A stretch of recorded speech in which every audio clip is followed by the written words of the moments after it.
یہ بات کوئی ڈھکی چھپی نہیں ہے کہ بے شمار قومیں پیدا ہوئیں، بے شمار رہبر آئے، بے شمار انبیاء آئے، بے شمار دوسرے لوگ فلاسفر اور حکماء اور دانا آئے، اور لوگوں نے اپنی اپنی مرضی کے مطابق جس کی چاہا پیروی اختیار کی، یہاں تک کہ ہر قوم نے اپنی آزاد مرضی سے جس طرف چاہا اپنا رخ پھیر لیا،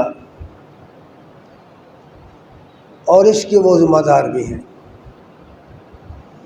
لیکن اللہ تعالیٰ نے انبیاء کے ذریعے انبیاء کو ماننے والوں کے لیے جو جہت مقرر کی ہے، جو سمت مقرر کی ہے، جو مرکز مقرر کیا ہے، قرآن مجید میں اس کا تذکرہ بڑی تفصیل کے ساتھ کیا گیا ہے، اور اس کی ضرورت بھی بیان کی گئی ہے، اور اس کی اہمیت بھی بیان کر دی گئی، اور اس مرکز کو چھوڑ دینے کے نتائج بھی بیان کیے گئے۔ چنانچہ سورہ البقرہ کی آیت نمبر 128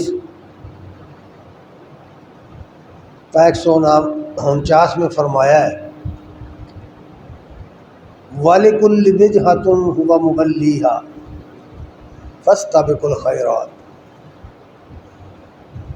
کہ ہر کسی کے لیے ایک رخ مقرر ہے، ہر جماعت کے لیے، ہر گروہ کے لیے، ہر امت کے لیے،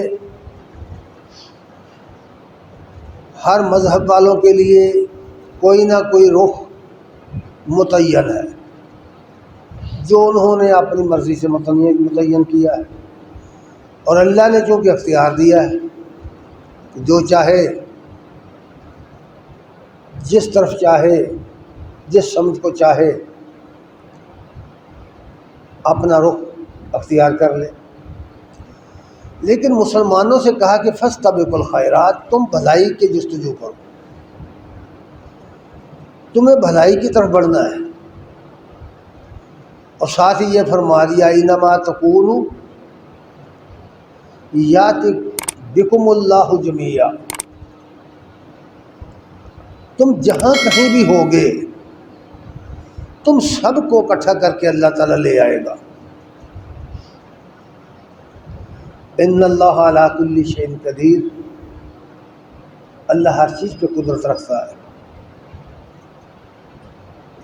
اور ساتھ ہی کہا وَمِنْ حَيْثُ خَرَجْتَ فَوَلِّ وَجْهَكَ شَطْرَ الْمَسْجِدِ الْحَرَامِ، تم جہاں سے بھی نکلو اور دنیا میں جہاں کہیں بھی ہو، اپنا رخ مسجد الحرام کی طرف کر لو۔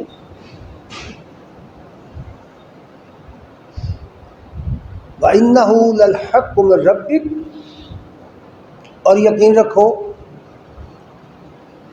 کہ تمہارے رب کی جانب سے یہی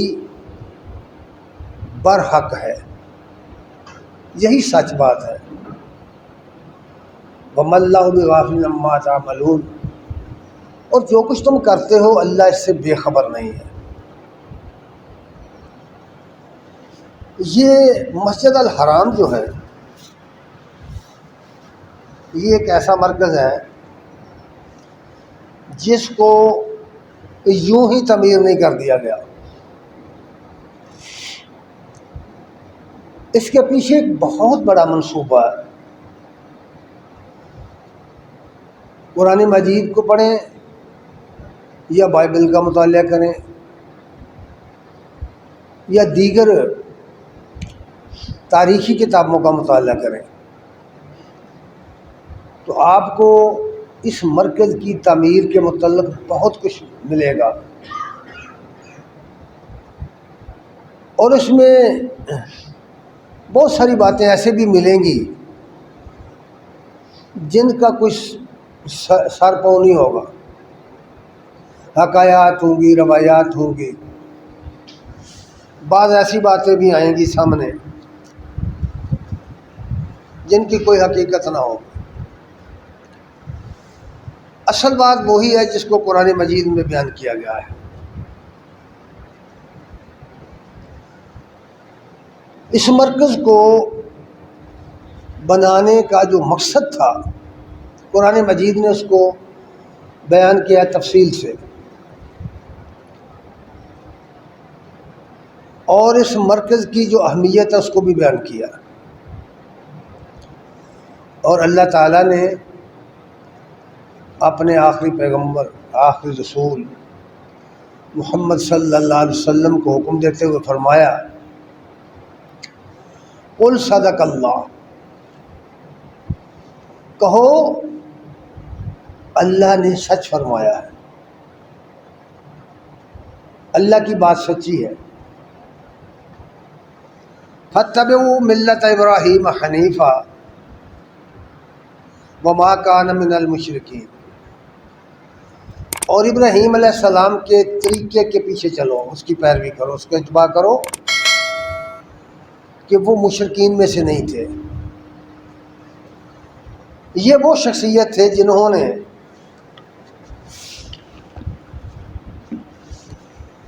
اس حرم کو تعمیر کیا تھا، اور اس کے بارے میں فرمایا ان اول بیت وضع للناس للذی ببکۃ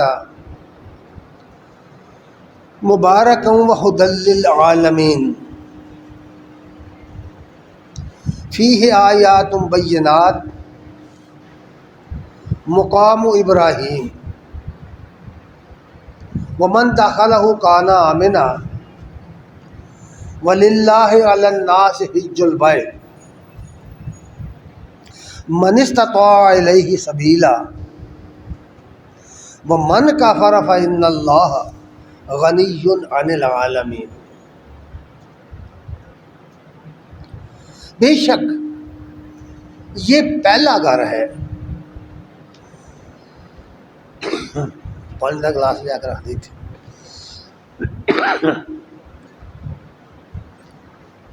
بے شک یہ پہلا گھر ہے جو لوگوں کے لیے، یعنی لوگوں کی عبادت کرنے کے لیے بنایا گیا ہے، جس کو ابراہیم علیہ السلام نے بنایا ہے. تاریخ کی کتابوں میں آپ پڑھیں گے، روایات میں پڑھیں گے کہ آدم نے بھی بنایا تھا، فرشتے آسمانوں پر لے گئے تھے وغیرہ وغیرہ. ان باتوں کی کوئی حقیقت نہیں. قرآن کہتا ہے اولا ان اول بیت وضع للناس، پہلا گھر جو لوگوں کے لیے بنایا گیا تھا وہ بکہ کی سرزمین میں ہے. بکہ یعنی مکہ، بکہ صحرا کی زمین کو کہتے ہیں، ایسی زمین جو سنگلاخ پہاڑوں پر اور صحرا پر مشتمل ہو، جس میں آبادی نہ ہو. فرمایا صحرا کے اندر یہ بنایا گیا تھا. مبارکن، اور اسے بابرکت بنایا ہے. وہدی للعالمین، اور تمام مخلوقات کے لیے، یعنی انسانی مخلوقات کے لیے، تمام انسانوں کے لیے، اہل جہاں کے لیے اسے ہدایت کا مرکز بنایا. اس میں ابراہیم علیہ السلام کے مسکن کی نشانیاں موجود ہیں. جو کوئی اس گھر میں داخل ہو جائے اسے امن نصیب ہوگا، اس کے لیے امن ہے. اور اس گھر کا لوگوں کے اوپر حج کرنا فرض کر دیا گیا ہے. وَلِلَّهِ عَلَى النَّاسِ حِجُّ الْبَيْتِ، اللہ کے لیے اس گھر کی زیارت کرنا، یعنی اس کا حج کرنا، ان قواعد و ضوابط کے ساتھ جو شریعت نے مقرر کیے ہیں، فرض کر دیا گیا ہے ہر اس شخص پر جو وہاں تک پہنچ سکے، یعنی جس کے پاس زیادہ راہ ہو.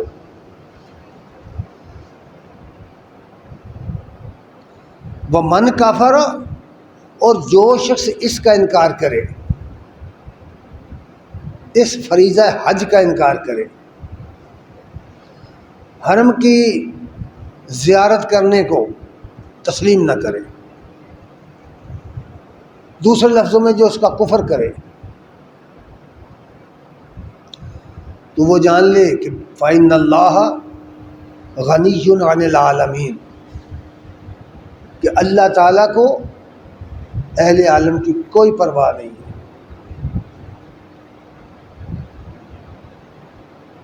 دنیا میں بہت ساری قومیں، یہود اور نصارہ، جن کو مخاطب کر کے یہ آیات کہی گئی تھی، اس حج کی، اس گھر کے حج کی منکر ہے۔ خود مسلمانوں میں بھی بعض لوگ حج کے اس قواعد و ضوابط کے ساتھ طریقے کے منکر، وہ سمجھتے ہیں یہ محض ایک کانفرنس ہے، یہ کوئی عبادت نہیں ہے۔ بعض وہ بھی ہیں جو سرے سے یہ کہتے ہیں کہ یہ رکن اسلامی نہیں ہے، لیکن قرآن و سنت کی روشنی میں حج بیت اللہ رکن اسلام ہے۔ ہر مسلمان جو وہاں تک پہنچ سکتا ہو، زیادہ راہ رکھتا ہو، اس پر پوری زندگی میں ایک دفعہ وہاں پہنچنا، اس کا حج کرنا فرض کیا گیا۔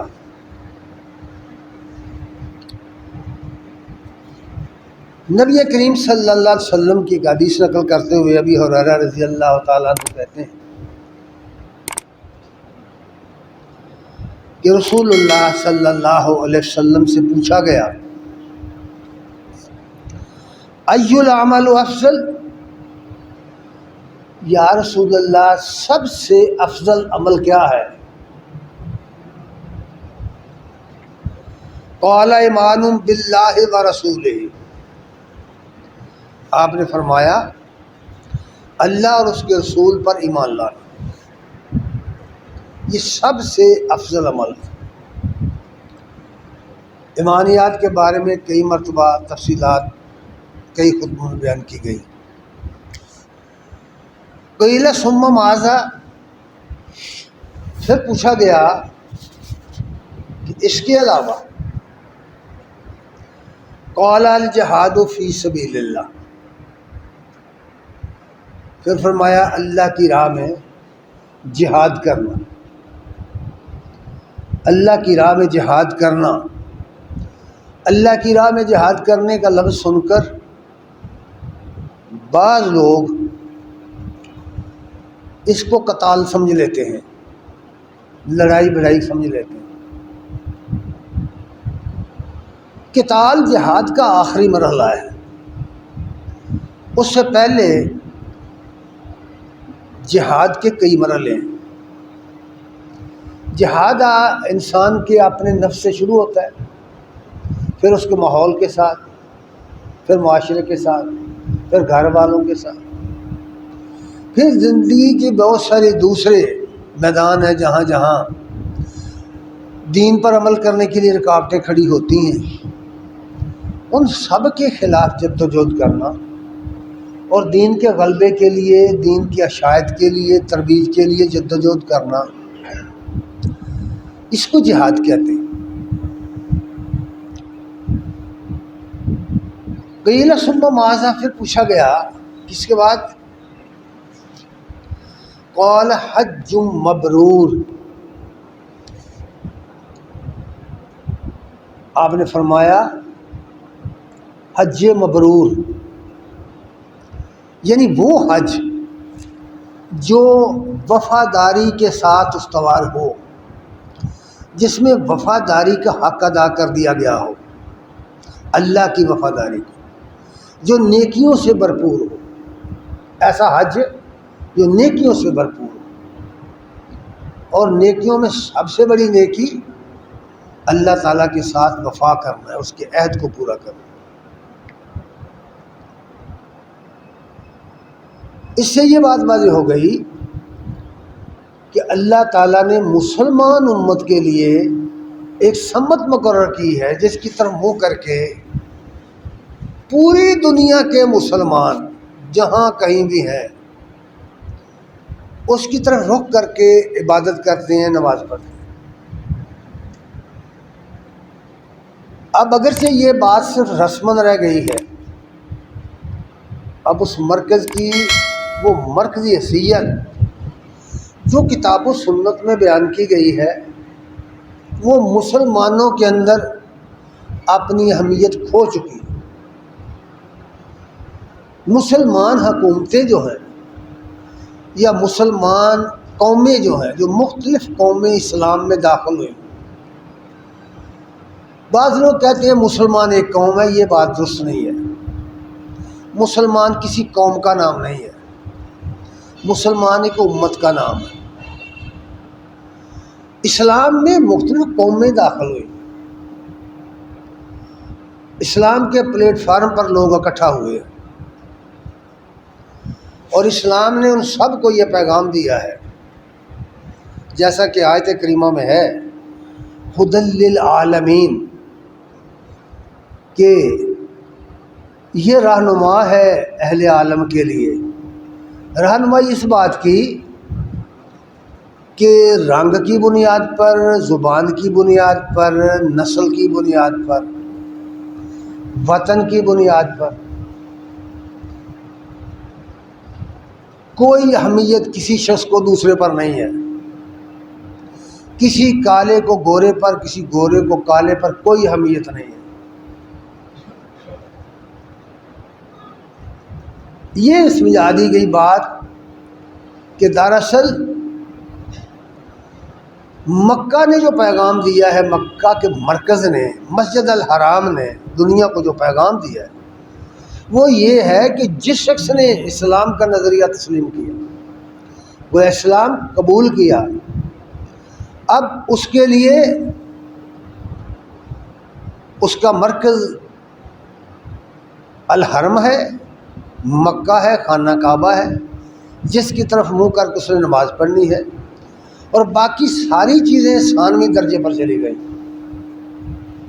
اور اللہ کے نزدیک بس وہی عزت والا ہے، ان اکرمکم عند اللہ اتقاکم، جو تم میں سے اللہ سے زیادہ ڈرنے والا ہے، یعنی اللہ کی نافرمانی سے زیادہ بچ کے رہنے والا ہے، اللہ کے نزدیک معزز وہی ہے۔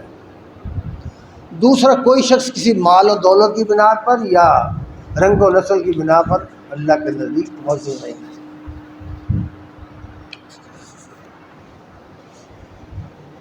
اور اس گھر کو اللہ تعالیٰ نے مبارک بھی کہا ہے۔ مبارک وہ شے ہوتی ہے جس کی فیوز و برکات مسلسل بڑھتے چلے جائیں، جو پھیلتی جائے پھیلتی جائے، اور وہ کبھی بھی اس کے ثمرات کم نہ ہوں، اس کو عربی زبان میں مبارک کہتے ہیں۔ اللہ تعالیٰ نے مکہ کے اندر اس گھر کو مبارک کہا۔ اس کی پوری تاریخ پڑھ کر دیکھیں، کئی ہزار سال پر محیط یہ تاریخ بتا رہی ہے کہ ہر آنے والا سال، ہر آنے والا دن اس کے فیوز و برکات کو بڑھاتے چلا جا رہا ہے، اور اس کی طرف لوگ جو اہل ایمان ہیں کھینچے چلے آ رہے ہیں۔ اور پھر یہ بھی کہا کہ جو اس میں داخل ہوگا اس کے لیے امن ہے۔ اس کے دو مطلب ہیں، ایک تو یہ کہ جو وہاں جا کر کے اس چار دیواری کے اندر داخل ہو گیا وہ مامون ہے، اس پر ہاتھ نہیں ڈالا جائے گا۔ کسی کا دشمن بھی ہو تو وہاں اس پہ ہاتھ نہیں ڈالا جائے گا۔ اور ایک مطلب یہ ہے کہ جس نے اس کی مرکزیت کو مان لیا اس کے لیے امن ہے۔ اور یہ بات جو میں نے کہی ہے کہ جس کی مرکزیت کو جس نے مانا اس کے لیے امن ہے۔ جب مسلمانوں نے اس کی مرکزیت کو تسلیم کر کے اپنے کام کا آغاز کیا تھا تو وہ صدیوں دنیا کو فتح کرتے چلے گئے، اور آج یہ جو آپ دیکھتے ہیں نا 40 سے بھی زیادہ ممالک خلافت کے نیچے سے نکل کر بنے ہیں، ان سب ممالک میں خلافت کے زمانے میں امن قائم ہو گیا تھا۔ ابو بکر رضی اللہ تعالیٰ عنہ سے لے کر خلفائے راشدین کے زمانہ، صحابہ کرام کی خلافت کا زمانہ، اس کے بعد تابعین کی خلافت کا زمانہ، اس کے بعد تبع تابعین کی خلافت کا زمانہ، اس کے بعد مسلمانوں کے دیگر خلفاء آتے رہے، اور صدیوں دنیا پر انہوں نے حکومت کی، اور جہاں جہاں ان کی حدود گئیں، پھیلتی گئیں، وہاں وہاں امن قائم ہوتا چلا گیا، اور سب وہ لوگ جو مسلمان ہوتے تھے، حرم کے لیے ویزے کی ضرورت نہیں ہوتی تھی، حرم کی زیارت کے لیے جانے والوں کو کسی کی اجازت لینے کی ضرورت نہیں ہوتی تھی۔ تاشکند بخارا سے ایک آدمی چلنے والا اپنی سواری پر چلتا تو حرم مکہ میں پہنچ جاتا، مراکش سے چلنے والا چلتا حرم مکہ میں پہنچ جاتا، کوئی اسے یہ نہیں کہتا تھا کہ تو کوئی غیر ہے، تجھے ویزا لینا پڑے گا، اس لیے کہ مسلمانوں کی حکومت تھی، یعنی خلافت، جس کے ثمرات یہ تھے۔ جب وہ ٹوٹ گئی، جب وہ خلافت کا نظام ٹوٹ گیا، تو وہ ایک ہی ملک جو تھا، مسلمانوں نے اس امت مسلمہ کا جو مجموعہ تھا اسے کاٹ کر، لکیریں وطنوں کی کھینچ کر قومی بنیاد پر ٹکڑے کر لیے۔ اب ان ٹکڑوں کا حال یہ ہے کہ ایک ٹکڑے والا دوسرے کے اندر نہیں جا سکتا، بغیر اجازت کے نہیں جا سکتا۔ حرم پر جب لوگوں نے قبضہ کر لیا، جن کا وہاں قبضہ ہے وہ دوسروں کو اجازت دیں تو وہاں جائیں، ورنہ نہیں جا سکتے۔ جس طرح اس دفعہ اس سال ہوا ہے کہ حرم کو بند کر دیا گیا، مسجد نبوی کو بند کر دیا گیا، اور اس وقت اس سال تقریباً 10,000 افراد نے حج کیا ہے، جن میں 7,000 غیر ملکی ہیں، وہ جو سعودیہ میں رہتے ہیں، اور باقی سعودی باشندے۔ اور ان کا حال بھی یہ ہے کہ میدان عرفات میں وہ سب بندی جو کی گئی ہے وہ سنت رسول کے برخلاف، ایسے مولوی ہمارے یہاں ہیں فتویٰ سازی کرنے والے، یعنی سب بندی کو توڑ کر 4-5 فٹ کے فاصلے پر ایک آدمی کھڑا، دوسرا 5 فٹ کے فاصلے پر کھڑا ہے۔ نبی کریم صلی اللہ علیہ وسلم نے تو یہاں فرمایا کہ مل کے کھڑے ہو جاؤ، مل کے، اگر تم مل کے کھڑے نہیں ہوتے تو شیطان تمہارے اندر سے گزر جائے گا۔ یہ کیوں ہوا؟ اس لیے تو گویا امن نہیں رہا، جب مرکز محض مذہب کی نظر ہو گیا، اور مذہبی طور پر وہ ہمارا خانہ کعبہ ہے، ہمارا نماز پڑھنے کا قبلہ ہے، لیکن سیاسی طور پر وہ ہمارا نہیں ہے۔ اس لحاظ سے دیکھا جائے تو فرمایا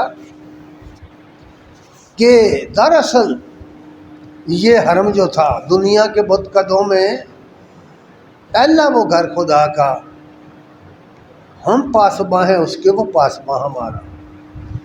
جب پوری دنیا پر اس مرکز کو ماننے والوں کی حکومت تھی، ساری دنیا کے لوگ بذریعہ خلافت اس کے ماتحت تھے، اس وقت وہ ہماری پاسبانی کر رہا تھا، حرم کی وجہ سے ہم محفوظ تھے پوری دنیا میں۔ لیکن جب ہم نے اس کو چھوڑ دیا اور خلافت کا نظام توڑ دیا،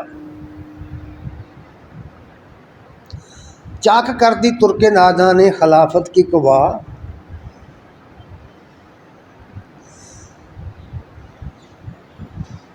چاک کر دی ترک ناداں نے خلافت کی قوا، سادگی مسلم کی دیکھ دشمن کی یاری دیکھ، اور سمجھا کہ بڑا کارنامہ کیا ہے اس نے، جس نے خلافت کا نظام توڑا ہے۔ آج پوری دنیا میں مسلمانوں کا جو حال ہو رہا ہے اس کی بنیادی وجہ یہ ہے کہ ان کا کوئی مرکز نہیں رہا۔ اسی کی طرف اشارہ کرتے ہوئے علامہ اقبال نے ایک نظم لکھی ہوئی ہے، اس کا عنوان ہے مکہ اور جنیوا۔ فرماتے ہیں اس دور میں اقوام کی صحبت ہوئی عام، پوشیدہ نگاہوں سے رہی وحدت آدم۔ اس دور میں اقوام کی صحبت ہوئی عام، پوشیدہ نگاہوں سے رہی وحدت آدم، یعنی اولاد آدم کی وحدت قائم نہیں رہی۔ کوئی کالا ہے، کوئی گورا ہے، کوئی فلاں کا رہنے والا فلاں نسل کا ہے، کوئی فلاں نسل کا ہے۔ آدم کی اولاد تو سب ایک ہی ہیں، وہ تو سب ایک تھے، اس کی ساری نسل ایک ہی ہے، سب انسان ہے، وہ وحدت کدھر گئی؟ اس کی طرف اشارہ کر کے کہا ہے کس دور میں اقوام کی صحبت ہوئی عام، پوشیدہ نگاہوں سے رہی وحدت آدم، تفریق ملل حکمت افرنگ کا مقصود، اسلام کا مقصود فقط ملت آدم۔ کہتے ہیں کہ یہ مسلمانوں کے دشمنوں نے جن میں سرے فہرست گورے ہیں، ان کا مقصود اس قوم کو تفریق کرنا ہے، فرقوں میں تقسیم کرنا ہے۔ وہ فرقے مذہبی بنیاد پر ہوں، قومی بنیاد پر ہوں،